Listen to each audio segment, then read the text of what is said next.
Une mère joue toujours un rôle de premier plan dans sa famille, vraisemblablement même le plus important. En ce qui concerne le Padre Pio, la direction qu'il a donnée à sa vie a dépendu fondamentalement de la vertu de sa mère. Mais plus précisément, quel rôle sa mère a-t-elle joué auprès de lui? Dans cette vidéo, je vous propose de venir à la rencontre de Mama Peppa et de voir comment la mère du bon Capucin a contribué à sa sainteté.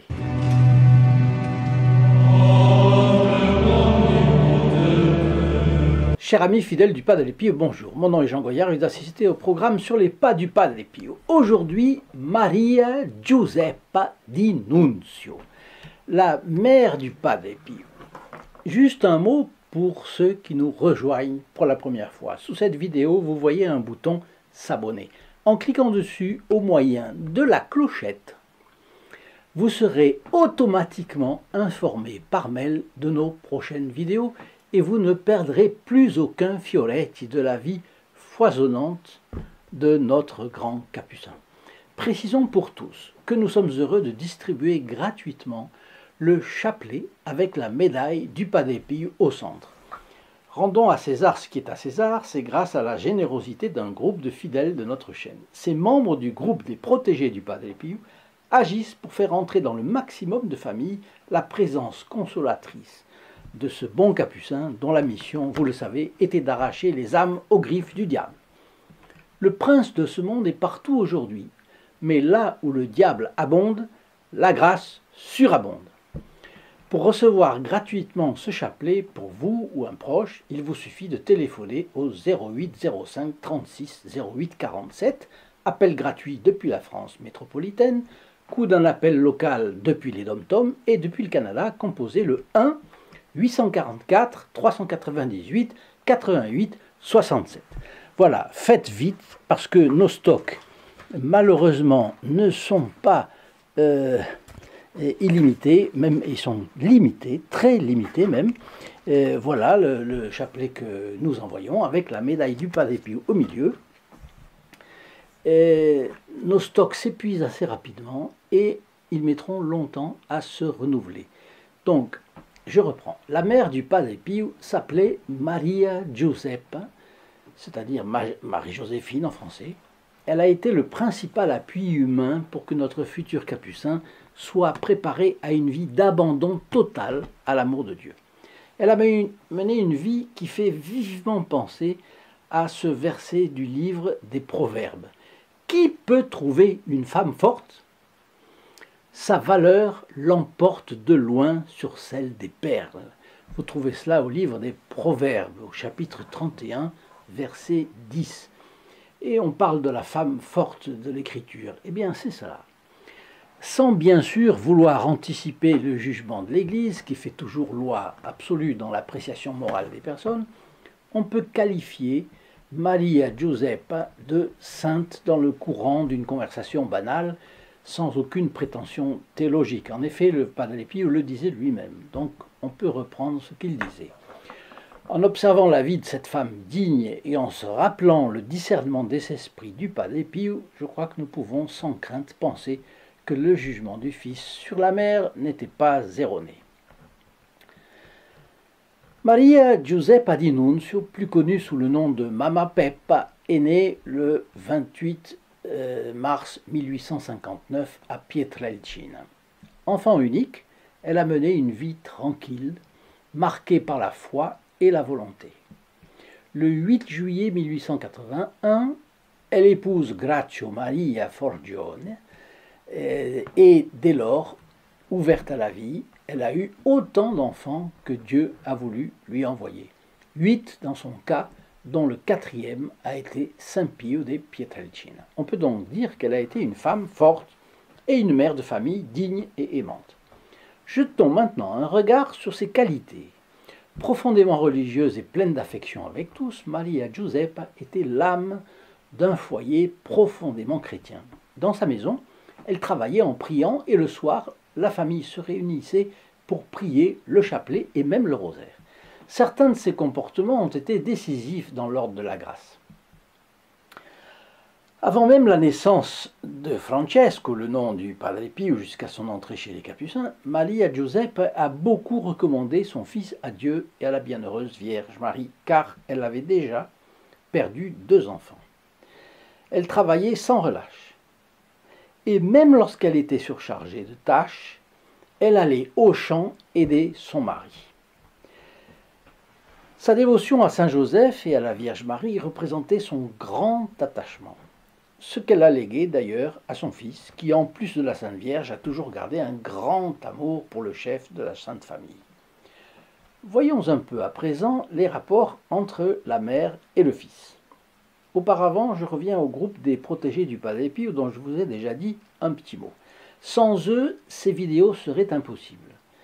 Et c'est un groupe de fidèles qui, malgré les difficultés de tout le monde, la solitude, la santé, les problèmes d'argent, les problèmes de travail, d'éducation, des enfants, problèmes de santé, bien entendu, eh bien, rendent matériellement possible la production de nos vidéos et la diffusion des fiolettes et du Padre Pio.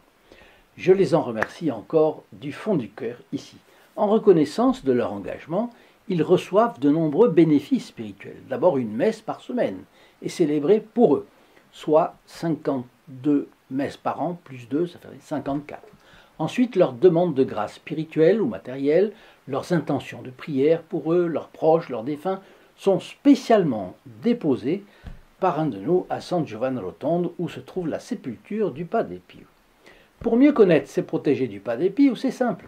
Il vous suffit de cliquer sur le lien affiché sous la vidéo, www.st-padre-pio.fr, et de vous laisser guider. Les actes militants des protégés du Padre Pio y sont décrits, ainsi que les bénéfices spirituels qui leur sont accordés. Plus simple encore, composez un des numéros de téléphone que je vous ai donnés et qui s'affiche sur l'écran là. Notre secrétariat répondra à vos questions. Alors reprenons les rapports entre Mama Giuseppe et son fils. Lorsque Francesco Forgione a annoncé son désir de devenir capucin, sa mère a accueilli cette annonce avec grande joie et a soutenu la vocation de son fils depuis le début. Mais cela lui causa une grande souffrance. Pourquoi? Parce qu'elle a dû se séparer de son mari et de son autre fils, qui ont émigré aux États-Unis pour gagner de l'argent afin de payer les études du Padre Pio. Les Italiens ont toujours beaucoup émigré, vous le savez, et aux États-Unis en particulier, dans beaucoup de pays d'Amérique latine, bien sûr, en France, il y a toujours eu une colonie italienne importante. Voilà. Et en 1920, Mama Peppa a rendu visite à son fils à San Giovanni Rotondo. Elle est restée 44 jours dans la maison de Maria Pompilio, une fille spirituelle du Padre. Dans ses mémoires, cette dernière raconte « Chaque matin, elle allait à la messe et recevait la communion des mains de son fils. Après la messe, elle s'approchait du Padre Pio dans la sacristie et s'apprêtait à lui baiser les mains comme les autres, mais il ne lui a jamais permis. Mécontente, elle s'en est plainte. Elle connaissait les stigmates, comme tout le monde. Elle n'avait pas le droit de baiser les mains du Padre Pio. Alors aux personnes qui lui rapportaient les plaintes de sa mère, le Padre Pio répliquait « Où avez-vous déjà vu une mère embrasser la main de son fils ?» Vous voyez comme c'est intéressant. Pas de liens familiaux. On mélange pas il ne mélangeait pas les liens familiaux avec la spiritualité et ces stigmates, bon, tout le monde les voyait, mais sa mère non, sa mère ne pouvait pas lui embrasser la main, c'était à lui d'embrasser la main de sa mère. Vous savez, autrefois, c'était toujours comme ça, les parents donnaient la bénédiction en faisant une petite croix à leurs enfants, bon, et pas le contraire. Donc ils respectaient la hiérarchie qu'il y avait entre le chef de famille ou la mère de famille et l'enfant. En même temps, le Padre Pio aimait beaucoup sa mère. Et il avait un grand respect pour elle. Il la traitait même, comme on le dit, comme une reine. Et il ne voulait pas qu'elle se mélange avec les autres femmes qui se pressaient autour de lui pour demander des bénédictions. C'est curieux ça aussi. Pas d'égalitarisme chez le Padre Pio. C'est différent. Il avait une relation spéciale avec elle et il ne voulait pas qu'elle soit comme tout le monde. C'est intéressant, c'est très intéressant. Et alors il lui donnait un traitement à part. Alors pour la fête de Noël 1928, les deux ont été réunis. La séparation d'avec son fils, qu'elle affectionnait énormément, lui coûtait une grande souffrance. Elle habitait Pietrelcina. Le couvent du Padre Pio était à San Giovanni Rotondo. Donc ce sont 130 km qui les séparent. Aujourd'hui, ça se fait en 1h30. Mais dans les années 20, et pour une femme de Pietrelcina, c'était toute une expédition. Mama Pepa a donc accepté l'invitation de Mary Pyle, vous le savez, Maria Pyle, Mary Pyle, qui était une autre fille spirituelle du Padre Pio, la fameuse, la fille du roi du savon américain. Bien, qui a été d'une énorme aide au Padre Pio pour fluidifier les choses à San Giovanni Rotondo, pour faciliter. Elle parlait je ne sais pas combien de langues, bref.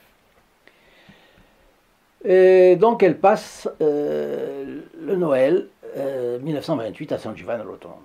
Et cette année-là, l'hiver n'a jamais été plus rude. Mary Pyle a insisté pour lui prêter un de ses manteaux, mais Mama Pepa a refusé, disant qu'elle ne voulait pas cacher son costume de paysanne. Vous voyez, c'était sa simplicité, l'authenticité de Mama Pepa. Elle tenait à être simplement elle-même auprès de ses enfants. Comme elle avait toujours été dans ses vêtements, ben elle les gardait. Alors Mama Pepa a assisté pieusement à la messe célébrée par son fils.